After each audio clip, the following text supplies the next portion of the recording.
सुप्रभात बच्चों, कैसे हैं आप सभी। मैं आशा करती हूँ कि आप सभी अच्छे होंगे और अपने घर पर होंगे और आपको अच्छा से रहना है, स्वस्थ रहना है, क्योंकि अभी जो ये बीमारी हमारे पूरे भारत देश में फैल गई है, इससे हमसे बचाव करना है। इसलिए घर पर रहेंगे तो हम सुरक्षित रहेंगे। अब हमारा पार्ट 5 लेते हैं हम। आज का जो हमारा पार्ट 5 है, जिसका नाम है सुरीली के सुरीले काम। इस पार्ट में बताया गया है कि सुरीली नाम की एक लड़की होती है। वह कितनी मतलब उसका जो व्यवहार होता है कितना अच्छा होता है। वह अपनी माँ का कहना मानती है और इसीलिए माँ भी उससे बहुत प्यार करती है। वह पढ़ाई लिखाई में बहुत अच्छी है। वह पाठशाला में भी शांत बैठी रहती है और अपनी किताबें कॉपियों को नहीं गंदा करती है, बिल्कुल भी अपनी ड्रेस गंदी नहीं करती है, घर में भी सबके साथ बहुत अच्छा व्यवहार रखती है। तो इसीलिए आइए हम शुरू करते हैं हमारा ये पाठ सुरीली के सुरीले काम। तो शुरू करते हैं हमारा ये पाठ। आप भी अपनी किताब निकाल लीजिए और किताब का पेज नंबर 35 निकाल लीजिए। कितना? 35।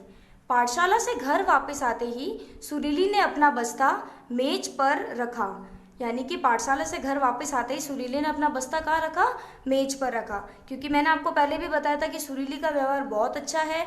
वह बहुत अच्छे डिसिप्लिन में रहती है और अपने घर को बिल्कुल गंदा नहीं करती है, ना अपने कपड़े गंदे करती है। तो आप भी क्या करते हो? आप भी स्कूल से जाके अपना बैग मेज पर रखते हो या फिर ऐसे ही स्कूल से घर जाते ही बैग को फेंक देते हो? अगर आप ऐसा करते हो तो ऐसा नहीं करना है।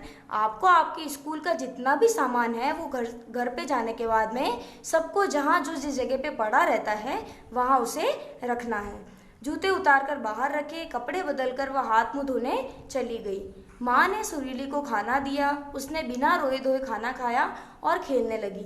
अब इसमें लिखा है कि बिना रोए धोए खाना खाया, यानी कि कुछ बच्चे ऐसे होते हैं जो स्कूल से जाने के बाद पूछते हैं कि मम्मी ने खाने में क्या बनाया, और अगर उन्हें कोई सब्जी पसंद नहीं आती है तो वह रोने लग जाते हैं कि मुझे तो ये सब्जी बिल्कुल पसंद नहीं है। लेकिन सुरीली को सब कुछ खाने में अच्छा लगता था, इसलिए वो खाने के लिए रोना धोना नहीं करती थी और अपना खाना खा के वह खेलने चली गई। सुरीली बहुत अच्छी है, वो माँ का कहना मानती है, माँ भी सुरीली का कहना मानती है। ऐसा होता है ना, जब घर में आप अपने मम्मी पापा का कहना मानते हो तो मम्मी पापा भी आपकी बात मानते हैं। जैसे आपको कभी कोई चीज़ चाहिए होती है और अगर आप अच्छी अच्छी पढ़ाई करते हो, अच्छा अच्छा व्यवहार करते हो, तो आपके मम्मी पापा वो चीज़ आपको दिलाते हैं ना।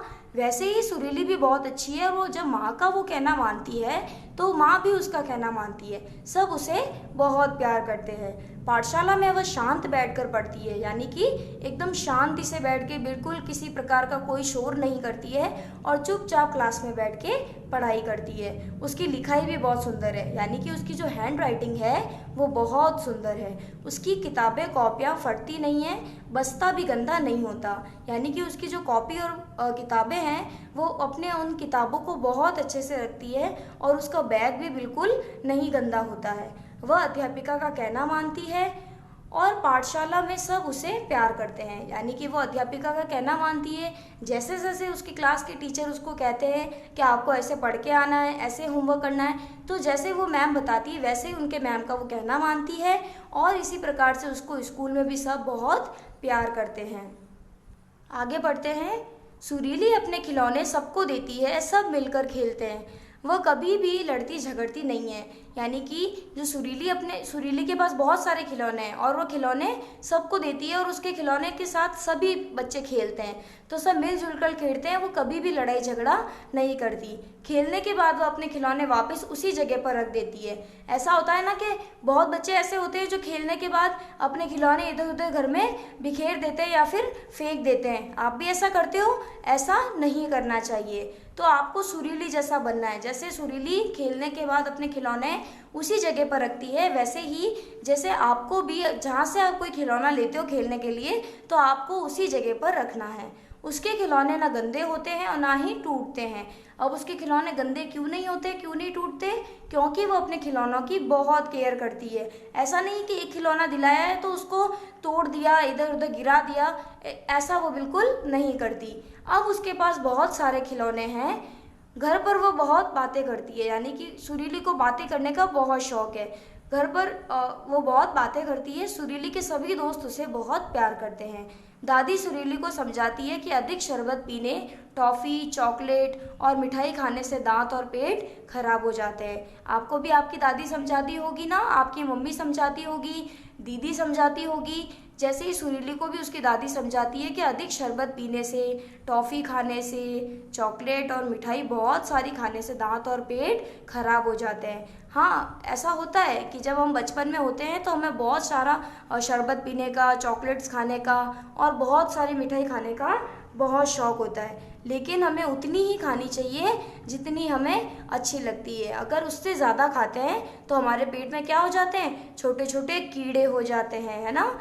वह अपनी दादी का भी कहना मानती है, यानी कि वो दादी का भी कहना मानती है और अपनी माँ का भी कहना मानती है। सुरीली अपने माता पिताजी का, दादा दादी जी का, मेहमानों का, अध्यापिका का और मित्रों का कहना भी मानती है। वह सबको चहेती है, यानी कि जिसे बहुत प्यार, जिसे सब चाहते हैं, यानी कि उसे पूरे घर वाले चाहते हैं। स्कूल में भी सब उसे बहुत प्यार करते हैं क्योंकि वो सबका कहना मानती है इसलिए। तो आपको भी कैसा बनना है, सुरीली जैसा बनना है। घर में सभी का कहना मानना है, अपने माता पिता की बात माननी है।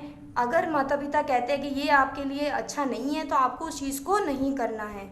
और आपको सबसे अच्छा व्यवहार रखना है।